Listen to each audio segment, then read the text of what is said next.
Hello, Dawn. Thank you so much for taking the time to chat with me. It's a pleasure, Judith. So tell me, what were you up to before you did my program? I was the sales and marketing manager for a very large international airline for a number of years. Oh, so you weren't in training? No, not at all. Well, I guess that's not entirely true. I had come across quite a lot of training when I served in the Army Reserve, and that sent me back to do a degree in adult training and development, which I just did out of interest more than anything else. So I developed a couple of small training programs for Singapore Airlines, but I really wasn't in the training world. I was actually in the sales and marketing world, managing a team of people. So it was just that you were passionate to get into training? Absolutely. I think one of the things that I loved most about working with the team of people that I had at Singapore Airlines was seeing them grow and develop and realising that I could empower them, help them actually step up all the time by challenging them. Awesome. So what success have you had since doing the program? I've had great success, I would say. If I put it in monetary terms, I'm probably earning 3 times the salary that I was earning at Singapore Airlines. I work with some fantastic clients. I've travelled to various places across the world within Australia to speak at conferences, to run training programs.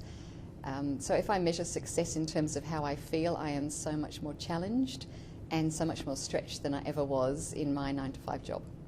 Awesome. So what's your area of speciality? I specialise in engagement, and I do that on 3 levels. So engagement means how we engage with each other. So I work quite a lot with leadership teams because how they engage with the people who report to them sets the culture for the organisation. I also work with how we engage with each other, so that's the interpersonal skills component. And the final piece of that puzzle is how we engage with customers. So that covers selling skills and customer service. Wow, awesome. So what would you say were the biggest challenges on your journey to success? I think fear of not doing things perfectly, because I was a bit of a perfectionist, and I've learned to curb that somewhat. So the fear of doing things incorrectly held me back quite a lot. Not necessarily believing in myself. I think that holds all of us back, and it's partly why I do what I do these days.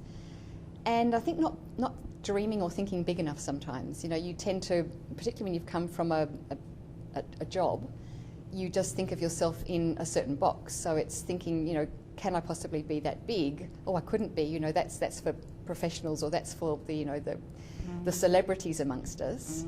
So it's challenging yourself to think bigger. Wonderful, wonderful. So what would you say the main things were that I helped you to do or to improve? Just start was the biggest thing, I think, because it felt overwhelming and too daunting to me to start a training business when I didn't have any content written, and I knew how long that would take to develop. So I think that was the first thing, is just I was able to start straight away because you gave me a ready-made suite of products. I'd say one of the other things that I really got from this as a major thing would be refining my sales process. So on the journey, the conferences that we attend, I've really learned to refine my sales process so that I'm not selling just a day of training anymore, I'm selling a program of training. And that quadrupled what I was earning from a client pretty much. And I'd say that the third thing is learning to really develop a sales funnel where I've thought about what that needs to look like, that there is a system for it, and it's not just willy-nilly going around the place looking for clients somewhere, that there's actually a system attached to that. Wonderful. So what would you say the most exciting and best aspects of having a lucrative training business are? Oh, I think things like flying to America earlier this year just to go skiing and speak at their conference, which I put myself forward for. Yay. Working when I feel like working. I take Fridays off now. I don't work on Fridays anymore. So having that flexibility, the freedom to do what I want to do, when I want to do it.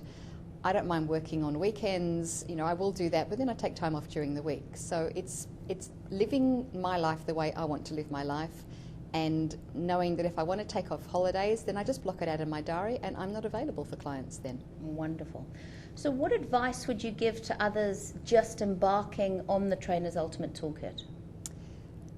I would say listen to all of the advice. There's a system for a reason, and follow the system, because it's very easy to be scared about it, which I think I was. So I think do the things that you're uncomfortable about doing and trust that it works, because there is a process, it's a proven process, and it works. Secondly, be prepared for some ups and downs. This isn't all glamour and glitz. Some really hard work goes into this to start with. You have to be prepared for the ups and the downs. They're both there, but they're both okay. And I think my final piece of advice would be a sponge. So soak it all up, be open to everything, listen to everything. Sure, be skeptical, question some of the things, but don't close yourself down. So always be open to what everyone's talking about, because that gives you huge possibilities of things that you never thought about before. Wonderful. So if you could have done something differently, what would it be? I would have taken more risks at the outset, so actually push myself to do the things that I was scared of, because that definitely held me back. I tried to be safe, and what I've learned since is that you actually can't fail. Just take the risks. I would take the risks. Wonderful advice. So what are your plans taking your business forward? Okay, so my plans going forwards are to work less, but earn, if not the same, more money than what I'm earning right now. And so that involves looking at an online component, looking at how I can deliver things when I'm actually not delivering things, whether that's through other people. More likely it'll be down the online or automated approach, because I want to be able to go to Spain, let's say, in September and know that I'm still doing some work. I'd like to do more authorship, because I know when I put my mind to it that I'm actually a very good writer. I just tend to put it off because it takes too long.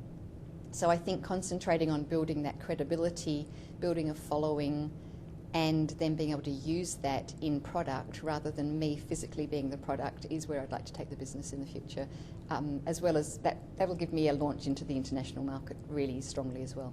That's wonderful to hear. I know you've already got your own book, and you've already been part of another book, a compilation book as well. That's awesome.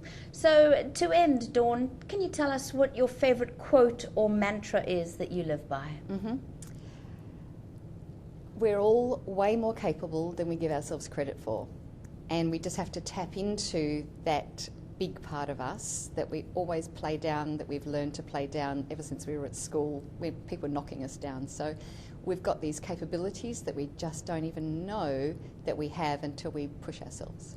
Yeah. Wonderful. Can't thank you enough, Dawn. Thank you so much. Pleasure, Judith. Absolute pleasure.